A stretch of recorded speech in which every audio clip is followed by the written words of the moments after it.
আপনারা জানেন কয়েকদিন আগে বাংলাদেশ জামাতে ইসলামীর সাতক্ষীরার 4 আসনের এমপি গাজী নজরুল ইসলাম মাত্র 70 বছর বয়সে 17 বছর বয়সী মেয়ের সাথে হোটেলে জনতার হাতে কট খেয়েছেন। নাউজুবিল্লাহ। আমার এই একটি অপরাধকে ধামাচাপা দেওয়ার জন্য তিনি বিবাহের নাটক সাজিয়ে 16 কোটি মানুষের অন্তরে কষ্ট দিলেন। আপনি একটা অপরাধ করেছেন, সেই অপরাধকে ঢাকার জন্য আপনি এই যে নাটক সাজালেন, সাধারণ জনতা সরল মনা মানুষ এটা মেনে নিতে পারে নাই। আপনি যেই কাজটা করলেন তাতে মনে হয় যে আপনার কাছে শয়তান হেরে গেছে। আপনি শয়তান না, শুধু শয়তান না, বুড়া শয়তান। মাত্র 10 মিনিটের সুখের জন্য আপনি জীবনে যত অর্জন করেছিলেন, যত ভালোবাসা মানুষের কাছ থেকে পেয়েছিলেন, সব কিছু ধুলায় মিশে গেল। 10 মিনিটের সুখ আপনার কাছে বড় মনে হয়ে গেল। এখন আপনার ইজ্জত, আপনার সম্মান, আপনার সব কিছু হারিয়ে কি সুখ পেলেন আমি জানি না। আপনার চরিত্র যদি এতই খারাপ হবে, আপনি বাংলাদেশ জামাত ইসলামী থেকে বের হয়ে যেতেন, অথবা আপনার শরীরে যে পোশাক ছিল, নবীর সুন্নাত ছিল, ওগুলো কেটে ফেলে দিতেন। আপনি নবীর সুন্নাত নিয়ে, আলেমুল আমাদের পোশাক নিয়ে, আলেমুল আমাদের ভেষ ধরে, লেবাস ধরে আপনি যে অন্যায় কাজটা করলেন, এটা মেনে নিতে পারি নাই।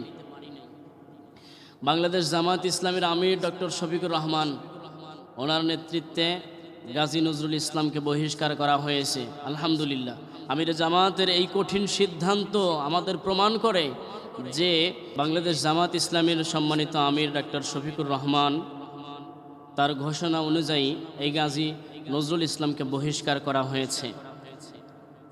আমির জামাতের এই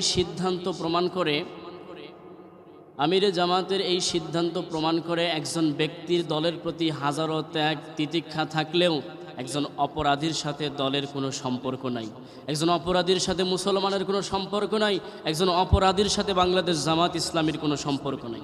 আমরা বলবো শুধু বহিষ্কার নয়, যদি সুষ্ঠু তদন্ত করে এই গাজী নজরুল ইসলাম দোষী সাব্যস্ত হয়, তাহলে তাকে দিয়েই বাংলাদেশে কোরআনের শাসন ব্যবস্থা, তাকে দিয়েই ধর্ষণের সর্বোচ্চ শাস্তি মৃত্যুদণ্ড কার্যকর করে কোরআনের শাসন জারি করা হোক। এখনও যারা বাংলাদেশ জামাত ইসলামের মধ্যে ঘাপটি মেরে মুনাফিক মার্কা, এরকম শয়তান মার্কা লোক আছেন, আপনারা বের হয়ে যান। তা না হলে আপনার ইজ্জত সম্মান সব লুণ্ঠিত হয়ে তারপরে বহিষ্কার হয়ে কোনো লাভ নাই। তবে আরেকটা বিষয় অনুরোধের সাথে বলি, প্রিয় দেশবাসী, এই বিষয়টা অত্যন্ত গুরুত্বপূর্ণ যে ইসলাম কখনো বাবার জন্য সন্তানকে দোষী করে না, সন্তানের দোষের জন্য বাবাকে দোষী করে না। সেক্ষেত্রে এই গাজী নজরুল ইসলামের ব্যক্তিগত অপরাধকে কেন্দ্র করে কখনোই বাংলাদেশ জামাত ইসলামী এত বড় একটা সংগঠন, আদর্শের উপরে যেই সংগঠন টিকে আছে, ওই সংগঠনকে দোষারোপ করা উচিত হবে না। গাজী নজরুল ইসলাম যে কাজ করেছেন এটা তার ব্যক্তিগত অপরাধ।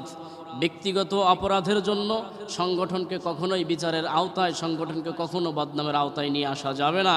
এটা তার ব্যক্তিগত অপরাধ, ব্যক্তিগতভাবেই তাকে বিচারের মুখোমুখি হতে হবে।